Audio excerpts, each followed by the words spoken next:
Assalamualaikum warahmatullahi wabarakatuh. Anak-anakku sekalian, alhamdulillah pada hari ini kita akan bercerita lagi, kitela lagi dengan Ustadz Sukarti ya. Kita akan lanjutkan kisah yang terdahulu.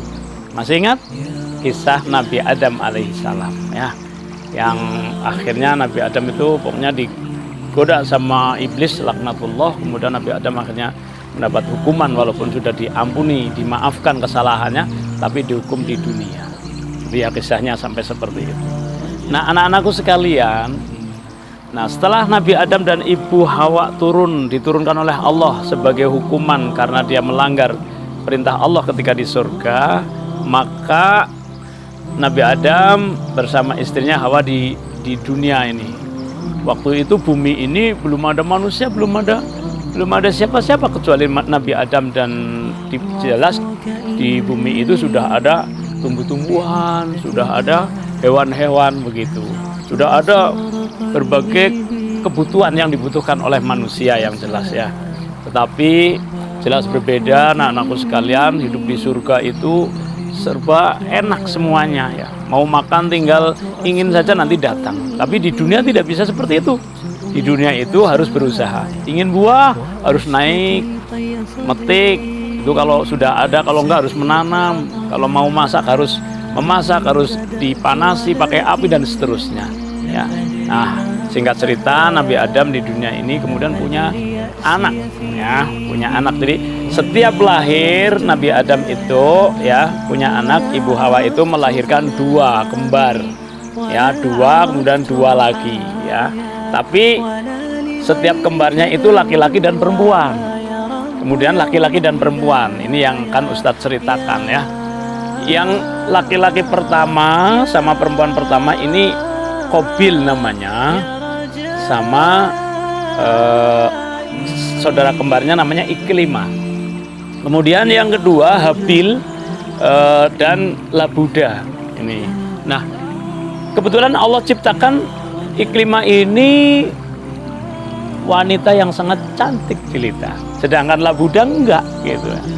Nah, setelah singkat cerita, setelah diciptakan, setelah lahir kemudian besar sampai dewasa, karena memang manusia itu harus berkembang biak, maka harus menikah ya, harus menikah. Allah merintahkan kepada Nabi Adam supaya dinikahkan. Tapi cara pernikahannya adalah yang pertama ini dengan yang lahir kedua ya. Jadi Qabil itu dijodohkan sama Labuda, kemudian Habil dijodohkan sama Iklimah. Nah, karena Iklimah itu sangat cantik, jadi timbul rasa iri dari Qabil ini. Qabil itu iri, ya, artinya tidak ingin kenikmatannya itu atau sesuatu yang enak itu diperoleh oleh saudaranya. Nah, akhirnya bingung, karena Nabi Adam kan bingung gimana ini caranya. Nah, akhirnya Nabi Adam minta petunjuk pada Allah, kemudian Allah memerintahkan supaya mereka itu berkorban ya, sesuai dengan apa yang mereka itu biasa lakukan ya. Qabil itu adalah petani, dia itu menanam buah-buahan, sedangkan Habil itu adalah peternak, yaitu peternak kambing. Nabi Adam memberitahu kepada duanya, dah kalau kalian itu tidak sepakat dengan apa yang ditentukan oleh Allah, kalian ingin sendiri, coba kalian berkorban. Apa ya korbannya? Ya terserah kamu ingin berkorban apa untuk Allah dan kamu juga. Qabil mengatakan, baiklah ayah, saya akan berkorban buah-buahan yang banyak. Bagus. Kamu Habil, aku akan berkorban kambing ayah, yang gemuk, yang bagus. Silahkan ditaruh di tanah lapang. Taruh itu, pokoknya tanah lapang. Habil itu membawa kambing yang sangat gemuk, yang paling bagus, diikat di pohon kecil gitu ya.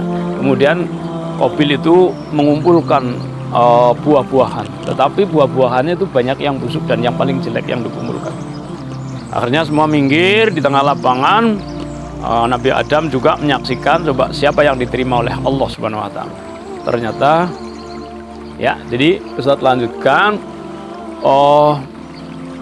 Akhirnya mereka mundur semua ke tepi lapangan itu, melihat siapakah korban yang akan diterima. tiba-tiba itu ada angin puting beliung, gitu ya, angin puting beliung, kemudian menyambar, ya, menyambar korban yang sudah disediakan oleh dua orang ini. Tapi ketika angin itu kan membawa kotoran itu jadi nggak kelihatan. Tiba-tiba, anginnya hilang. Ternyata apa, anak-anakku, yang diterima adalah korbannya Habil. Ya, Habil yang diterima karena apa? Kambingnya hilang, sudah dibawa sama angin. Punya buah-buahannya Qabil itu masih utuh. Maka Nabi Adam bilangin sama dua anaknya nih, tuh yang diterima Habil, berarti tetap aja Habil nanti mendapatkan iklimah.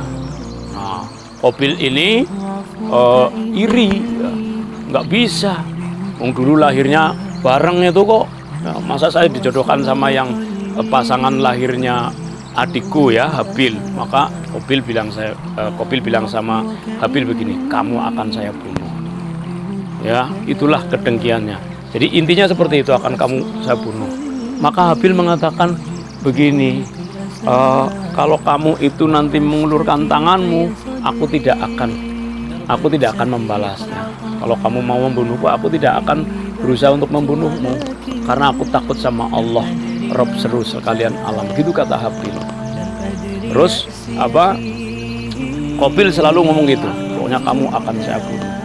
Jangan, nanti kamu akan membawa dosa, ya, dalam Al-Quran dijelaskan begitu, kamu akan membawa dosa membunuhku, dan juga dosa kamu telah berbuat yang tidak baik kepada Allah, dan kamu nanti akan masuk neraka loh, kata Habil adiknya begitu.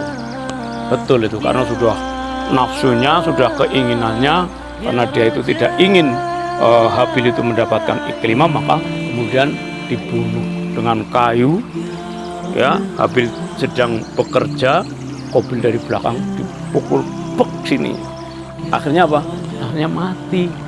Makanya bahaya anak-anak sekalian, kalau main-main nggak boleh pukul sini ya. Ini bahaya ini. Nggak boleh dipukul temennya sini, nanti bisa semaput ya, bisa pingsan, bahkan bisa mati. Karena di sini berbahaya itu dipukul. Nah, akhirnya mati ya, bersimbah darah. Qabil bingung, adikku.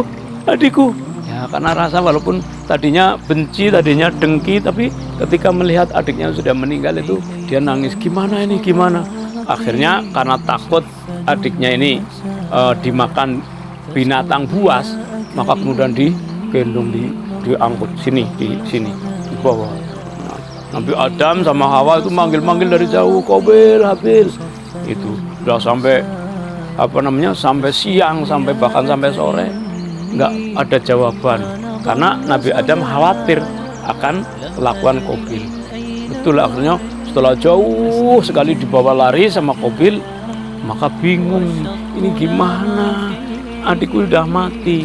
Nah, saat itu maka Allah itu menunjukkan kepada Qabil bagaimana untuk memperlakukan orang yang sudah meninggal. Jadi manusia yang mati pertama kali Habil. Kemudian orang yang berbuat jahat pertama kali di dunia adalah Qabil, yaitu pembunuhan yang pertama di dunia. Nah, anak-anakku sekalian, setelah itu maka Qabil duduk di atas batu bingung, adiknya ditaruh di bawah, gimana ini? Karena belum pernah ada manusia mati, belum pernah ada kejadian seperti itu, terus bagaimana? Maka sedang melamun, Qabil tiba-tiba melihat di atas angkasa ada burung gagak 2 ekor, kak, burung gagak kayak gitu diamati. Burung gagak mau ngapain? Setelah itu di udara ternyata dia itu bertengkar, dua-duanya bertarung. Kemudian singkat ceritanya tuh burung gagak yang satu tuh mematok kepalanya burung gagak yang satunya, langsung mati. Burung gagak yang satunya itu mati. Nah, burung gagak yang satunya ini yang masih hidup melompat-lompat, kemudian mengais-ngais tanahnya dikais-kais begitu. Kemudian kemudian burung gagak yang sudah mati itu dipatok, kemudian diseret, dimasukkan ke dalam lubang yang sudah dibuatnya, kemudian ditimbun dengan tanah. Setelah itu burung gagak ini pergi. Nah, disitulah baru tahu Qabil bahwa kalau orang meninggal dunia itu harus dikubur, ya. Maka baru dia itu menggali tanah, kemudian adiknya dikubur dan dia kemudian pergi. Nah, inilah anak-anakku sekalian, bahwa Nabi Adam dulu digoda sama iblis seperti itu. Ini pun begitu ya. Bisikan-bisikan dari iblis itu, dari setan itu selalu untuk mencelakakan manusia. Termasuk manusia yang pertama yang celaka adalah Qabil, manusia anaknya Nabi Adam. Ya, Habil inilah yang selamat karena dia itu berkorban dan diterima oleh Allah. Ya, insya Allah akan masuk surga. Sedangkan Qabil itu dia menjadi manusia yang pertama kali dapat dosa dan akan diancam siksa neraka. Nah, maka dari itu anak-anakku sekalian, kita tidak boleh iri.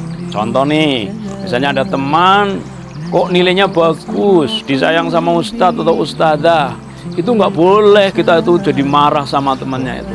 Mestinya kita itu harus bertanya, kenapa sih kok dia pinter ya, kok dia disayang ya, kok dia apa-apa bisa ya. Nah, itu harus bertanya-tanya, kenapa sih kamu bisa seperti itu. Nah, ternyata rajin belajar. Nah, kita boleh meniru ya, kita boleh ingin mendapatkan tadi itu nikmat, mendapatkan nikmat yaitu jadi anak pinter, jadi anak yang disayang sama ustadz atau ustazah, tetapi karena kebaikannya. Nggak boleh kita iri ya, nggak boleh kita iri. Ustazah sukanya sama itu, nggak boleh. Kenapa suka? Biasanya itu anak pinter, anak rajin, anak nurut, anak soleh solehah ya. Itulah kisah pada hari ini ya, tentang Qabil dan Habil. Mudah-mudahan bisa kalian bisa mengambil manfaatnya ya, yaitu menjadi orang yang senantiasa bersyukur kepada Allah, jangan menjadi orang yang dengki, orang yang iri kepada orang lain. Assalamualaikum warahmatullahi wabarakatuh.